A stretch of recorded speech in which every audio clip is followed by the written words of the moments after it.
आपण पाहू शकता एकच गाडी बसण्यापुरता हा छोटासा पूल बनलेला आहे लोखंडी पाटबंधारे विभागाने. कोदवडी कुठला कोदवडी ते मये या गावाला जोडणारा हा नदीवरील छोटासा पूल आहे आपण पाहू शकता. आणि बाजूला इकडे अपूर्ण एक पूल केलेला आहे. म्हणजे गावकऱ्यांची किती दयनीय अवस्था आहे. एखाद समजा मेडिकलचा प्रॉब्लेम आला तर इथून वाहन कसं पास होणार आणि रस्त्याची दुरावस्था आपण पाहू शकता. म्हणजे काय कसं काय इतका आपला भारत देश स्वतंत्र होऊन आपल्याला ही आपल्याला ह्या पद्धतीनं आपल्याला जर मतदारांना जर ही अशी सुख सवलत मिळत असलं कसं होणार. आजच्या घडीला माझ्या माहितीप्रमाणे 8 ते 10 लाख लोक स्थलांतरित झालेत इतर देशात. ही संख्या अगोदर साधारणपणे 3-4 वर्षा पाठीमागं 10 वर्षा पाठीमागं 3 लाख काहीतरी होती. म्हणजे ह्या अशा इन्फ्रास्ट्रक्चरच्या अभावी ही लोक स्थलांतरित झाले आहेत. नोकरीच्या अभावी आपण पाहू शकता काय रस्ता आहे.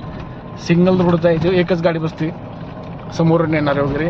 ह्या रस्त्याचं नाव काय म्हटलं तुम्ही? कोदवडी फाटा ते मयेगाव. म्हणजे हे आपल्या नसरापूर वेल्हा रोडला कोदवडी फाट्यावरून हा रस्ता आतमधला आहे. आणि तसं पण तो नसरापूर फाटा ते वेल्हा हा जवळजवळ 28 ते 32 किलोमीटर रस्ता आहे. तो कित्येक वर्षापासून रखडला आहे. तो होणं गरजेचं आहे.